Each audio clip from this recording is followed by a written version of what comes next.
출애굽에서 가나안까지 22. 여리고 성을 무너뜨리다. 이스라엘 백성이 요단강을 건넌 후에 첫 번째 대면한 성이 바로 여리고 성이었습니다. 여리고를 먼저 무너뜨리고자 했던 것은 군사 전략적으로 가나안을 남북으로 가로질러 먼저 정복함으로써 가나안 군대를 분열시켜 놓고자 함이었습니다. 그런 면에서 가나안 땅의 중앙을 정복해가는 첫 관문인 여리고와 아이는 가장 중요한 전쟁으로 간주되었습니다. 여리고성은 BC 8000년에 지어진 세계에서 가장 오래되고 튼실한 건물로 내부는 나선형 계단으로 이어진 둥근 탑을 소유한 역사적 공간이었습니다. 여리고성은 언덕 위에 세워졌으며 성벽은 이중으로 두껍게 쌓여있던 난공불락의 성이었습니다. 하지만 그 성사람들은 이스라엘이 요단강 동편에 있는 족속들을 차례로 격파하고 이제는 요단강을 건너 길갈에 진을 치고 있다는 소식을 듣고 문을 굳게 닫고 있었습니다. 성에서 나오는 사람도 없고 들어가는 사람도 없는 것은 이스라엘 백성을 상대하는 것이 두렵기 때문입니다. 그런데 이스라엘 편에서 볼 때 크고 견고한 여리고성을 어떻게 공격해야 할지 마땅한 방법이 없었습니다. 이때 여호수아는 한 군대 장관을 만나는 특별한 경험을 하게 됩니다. 여호수아는 그가 아군인지 적인지를 묻자 자신은 하나님의 군대 장관이라는 것과 이 땅이 거룩한 곳이니 신을 벗으라는 것이었습니다. 이 만남을 통해 가나안 정복은 하나님의 전쟁이며 이스라엘은 하나님 편에 서기만 하면 되는 것이라는 것을 깨닫게 됩니다. 여호수아는 혼자 싸우는 것이 아니고 자신은 이스라엘의 대장도 아닐 뿐더러 하나님과 그의 백성들의 종일 뿐임을 알게 되었습니다. 보라, 내가 여리고성과 그 왕과 모든 군인을 이미 내 손에 넘겨주었다라고 하시며 하나님 손에서 이미 전쟁은 완성되었다고 선언하십니다. 이스라엘은 아직 싸움은 시작도 하지 않았는데 하나님은 여리고성이 벌써 이스라엘 것이라고 공포하신 것입니다.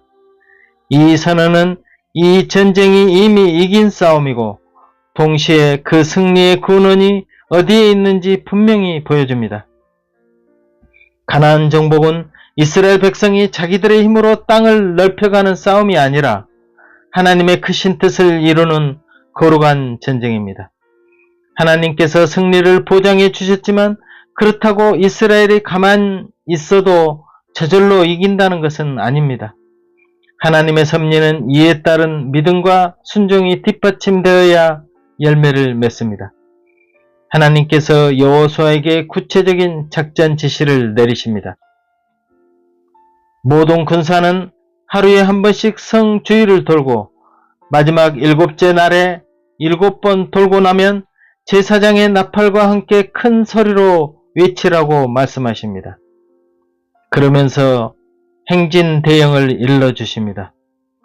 무장을 한 자들이 맨 앞에 서고 그 뒤로는 양각 나팔을 잡은 7명의 제사장이 따르고 다음은 여호와의 궤가 그리고 맨 마지막에 백성이 따르라고 합니다. 언약궤를 중심으로 두고 성을 도는 모습은 앞뒤 군사들과 백성들의 중앙에 여호와께서 함께 하심을 보여줍니다.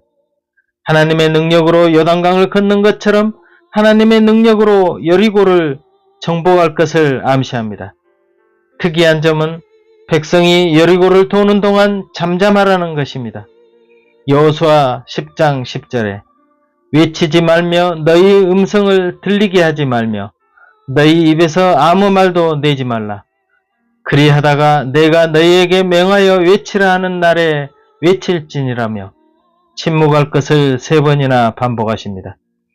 이런 이스라엘 백성이 도는 모습을 여리고성 사람들은 지켜볼 것이고 그렇게 되면 이스라엘 군대의 전력이 고스란히 드러날 것인데도 말입니다. 그러나 이스라엘은 말도 없이 행진만 하면서 성 주변을 돌고 있으니 무슨 함정이 있는 것은 아닌가 하며 여리고 사람들은 의아하게 여길 수도 있었을 것입니다. 하지만 여호수아는 자기에게 주신 하나님의 명령을 제사장과 백성에게 그대로 전합니다.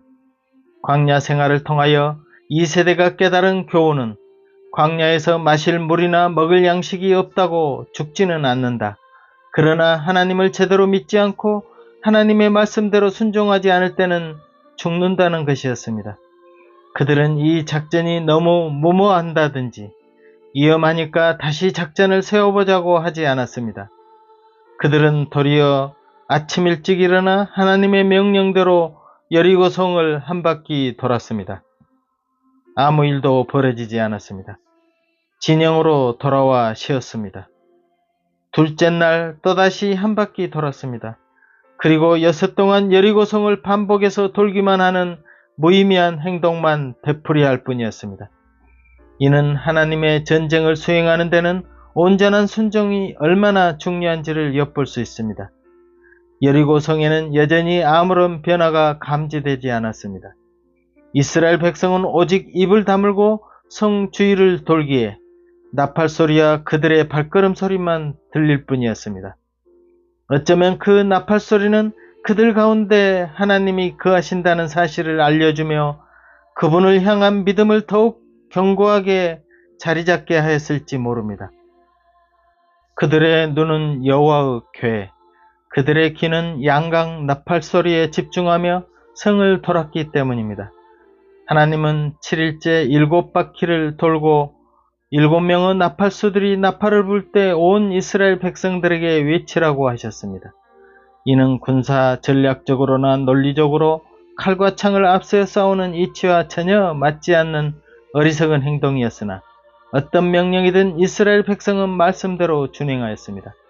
그들은 하나님 말씀에 순종했고 마지막 날 큰 함성을 지르자 성은 허무하게 무너져 버립니다. 전쟁은 하나님께 속한 것이기에 그 뜻대로 했을 때 우리는 하나님 편에 서서 승리하게 됩니다. 여기서 우리는 순종의 의미를 잘 생각해 보아야 합니다. 순종이란 무조건 복종하는 것과 의미가 다릅니다. 순종은 깊은 내면의 믿음에서 생겨납니다. 쉽게 말해 믿음과 순종은 전혀 다른 성질의 것이 아니라 오히려 동질의 것으로 인식해야 한다는 점입니다.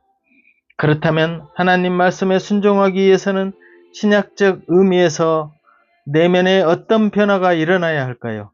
순종은 나를 앞세우기 전에 하나님을 앞세우는 일입니다. 마치 요단강을 건널 때 언약궤를 앞세워 뒤따라가듯이 말입니다. 하나님 말씀을 앞세우고 나를 부인하고 비워 순종을 위한 길에 서려면 먼저 내가 꺾어져야 할 것입니다. 그 꺾어짐조차도 그리스도 십자가 안에서 이루게 놓으신 사실을 전에도 강조한 바 있습니다. 그러하기에 우리는 십자가상에서 나의 죽음을 잘 생각해 보아야 합니다. 성경에서 그리스도와 함께 죽음은 세상에서 생각하는 그런 두려움과 무서운 죽음을 말하는 것이 아닙니다. 오히려 나의 거짓과 속성을 잠재우는 죽음이기에 마음의 고요와 평안을 주는 것입니다. 내가 죽었다는 것은 그리스도를 통해 이룩된 것이기에 무거운 짐이 아닙니다. 우리는 그리스도 안에서 죽었으므로 덤으로 사는 인생이 될 것입니다. 이미 죽은 자에게는 욕심마저도 십자가에서 내가 죽을 때 동시에 함께 죽었으므로 버릴 수 있는 것입니다. 그러므로 세상을 살아갈 때 내가 죽었다는 사실은 강을 지날 때마다 항상 가슴에 품고 의지해야 할 진리입니다. 그 죽음은 나를 더 겸손하게 만들고 나의 과욕을 잠재우며 나의 아성을 조용히 무너뜨립니다. 대신 하나님 말씀을 앞세우며 순종하게 되는데 이 원리 때문에 여리고성은 무너지는 것입니다.